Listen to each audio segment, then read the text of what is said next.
خوش آمدید ناظرین، ہمارے چینل کہانی گھر میں آپ کا دل کی گہرائیوں سے استقبال ہے۔ مہربانی فرما کر ہمارے چینل کو سبسکرائب کریں اور بیل آئیکن کو بھی ضرور دبائیں تاکہ ہر نئی آنے والی ویڈیو کا نوٹیفیکیشن آپ کو بروقت مل سکے۔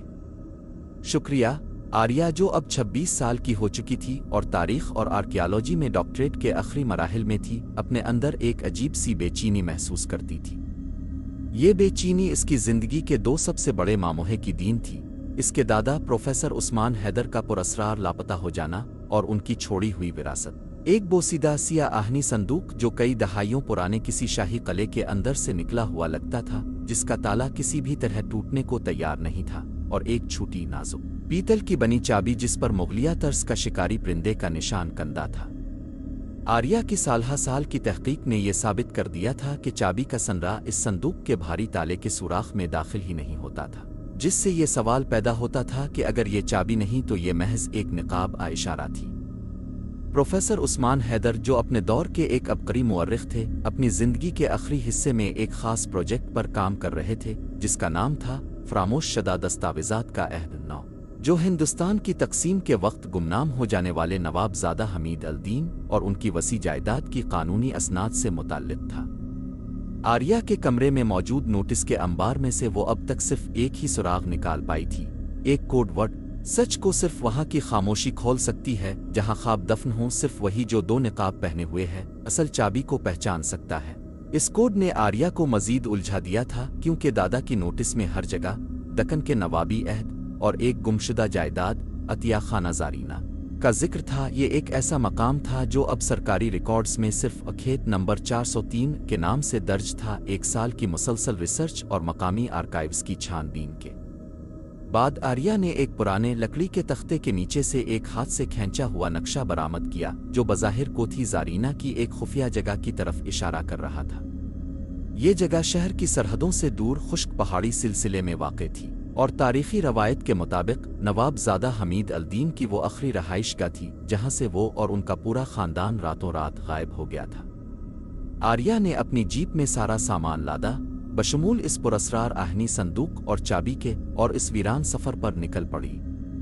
کوتھی زارینہ پہنچ کر ماحول نے آریہ کے دل میں ایک سرد خوف بھر دیا۔ حویلی کی بوسیدہ دیواریں اور خالی کھڑکیاں جن سے سرد ہوائیں گزرتی تھیں، تاریخ کے ایک چیختے ہوئے لمحے کو قید کیے ہوئے تھیں۔ مرکزی صحن جہاں کبھی شاہی محفلیں سجا کرتی تھیں، اب صرف جھاڑیوں اور ٹوٹے ہوئے پتھروں کا ڈھیر تھا۔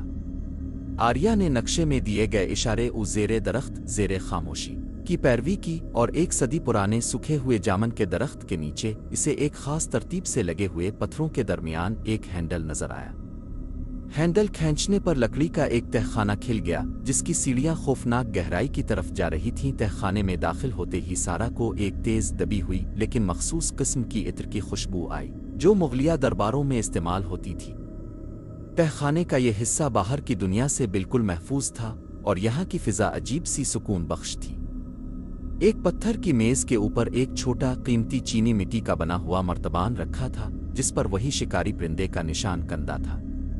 یہ دیکھ کر آریہ کا دل تیزی سے دھڑکنے لگا۔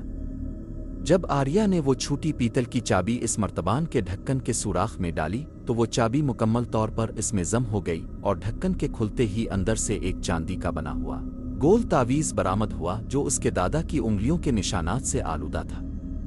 تعویذ کے اندر نہایت باریک خطاطی میں ایک نوٹ تھا: 2 نقاب، 2 بھائی اور ایک عہد۔ سچ صندوق کے اندر نہیں بلکہ صندوق کے بنانے والے کے نام میں ہے۔ میں نے اپنے اصلی نام پر نقاب ڈال کر تمہارے لیے صرف کہانی کا خول چھوڑا ہے۔ یہ پڑھتے ہی آریہ نے اپنے دادا کی پرانی نوٹس دوبارہ کھولی اور ایک غیر معمولی مشابہت پر غور کیا۔ دادا کا نام عثمان حیدر تھا جبکہ نواب کا نام حمید الدین تھا۔ عثمان اور حمید عربی میں ان ناموں کا مشترکہ مطلب حمایت کرنے والا محافظ ہے۔ آریہ نے نوابی خاندان کی تاریخ میں مزید گہرائی میں کھودا اور ایک پرانے نایاب مخطوطے میں ایک عجیب و غریب حقیقت کا پتہ لگایا۔ نواب بہادر علی کی 2 بیویاں تھیں اور ہر ایک سے ایک بیٹا ہوا تھا: حمید الدین اور ان کا جڑواں بھائی ناصر الدین، جو پیدائش کے چند گھنٹے بعد ہی ریاست کی بدنامی کے خوف سے مردہ قرار دے دیا گیا تھا۔ آریہ کو ایک دھچکا لگا۔ ناصر الدین؟ عثمان؟ یہ کیسے ممکن ہے؟ اس نے فوراً اپنے دادا کی پرانی یونیورسٹی کی اسناد اور پاسپورٹ کی کاپی نکالی جہاں پیدائشی نام کے خانے میں نہایت باریک اور تقریباً مٹا ہوا ایک نام لکھا تھا: محمد ناصر الدین حیدر۔ آریہ کے دادا کوئی اور نہیں بلکہ نواب حمید الدین کے گمنام جڑواں بھائی تھے۔ وہ اپنے بھائی کی حفاظت کی خاطر ساری زندگی پروفیسر عثمان حیدر کا نقاب اوڑے رہے تھے۔ آریہ واپس تہ خانے میں گئی اور اس چھوٹی پیتل کی چابی کو، جو اب مرتبان میں پھنس چکی تھی، نکالنے کی کوشش کی، مگر وہ مزید مضبوطی سے جڑ گئی تھی۔ تاہم اس کی کوششوں سے پیتل کا خول ایک دباؤ کے ساتھ ٹوٹا اور اندر سے ایک اور چابی، ہیرے کی قلم کاری والی ایک چھوٹی سی چابی، نکلی۔ یہ چابی اتنی چھوٹی تھی کہ اسے صرف ایک اشارے کے طور پر استعمال کیا جا سکتا تھا۔ اس ہیرے کی چابی پر کندہ ایک علامت کو دیکھ کر آریہ کو اپنے آہنی صندوق پر ایک ہلکے سے نشان کا خیال آیا جو اس نے ہمیشہ ایک خراش سمجھا۔ آریہ گھر واپس پہنچی اور آہنی صندوق کو الٹا کیا۔ صندوق کے پچھلے نچلے کونے میں ایک انتہائی باریک خفیہ سوراخ موجود تھا جو صندوق کے بھاری تالے سے کئی فٹ دور تھا۔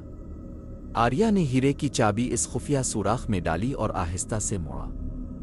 کوئی کلک نہیں ہوا، لیکن صندوق کا بھاری تالا خود بخود کھل گیا جیسے اس کے کھلنے کا وقت آ گیا ہو۔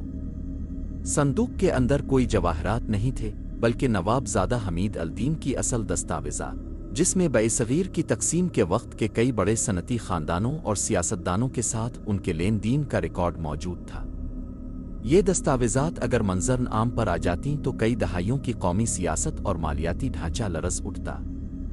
دستاویزات کے اوپر نواب زادہ حمید الدین کا ایک آخری خط تھا جس میں انہوں نے اپنے بھائی کو مخاطب کرتے ہوئے لکھا تھا: اے میرے بھائی ناصر عثمان، یہ خزانہ نہ صرف زمینوں کا ہے بلکہ امن کا بھی ہے۔ میں نے اس راز کو تمہارے سپرد کیا ہے تاکہ وقت آنے پر جب مکھ سچ سننے کے لیے تیار ہو، میری کہانی کو تمہارے ذریعے ہی انصاف ملے۔ آریہ کو احساس ہوا کہ اس کا سارا خاندان، اس کے دادا نواب اور وہ خود، سب ایک عظیم تر کہانی کے محافظ تھے۔ آریہ کے ہاتھ میں اب صرف ایک فیصلہ تھا: کیا وہ اپنے دادا کے بنائے ہوئے دوسرے نقاب کو برقرار رکھے گی اور سچ کو مزید دفن کرے گی، یا ایک مورخ کی حیثیت سے اس بھاری سچ کو دنیا کے سامنے لے آئے گی جس کی قیمت بے شمار لوگوں کے لیے تباہ کن ہو سکتی تھی؟ اس چھوٹی سی چابی نے ایک نہیں بلکہ کئی صدیوں کا راز کھول دیا تھا، اور آریہ کی خاموشی اب ایک بہت بڑے طوفان سے پہلے کا سکون تھی۔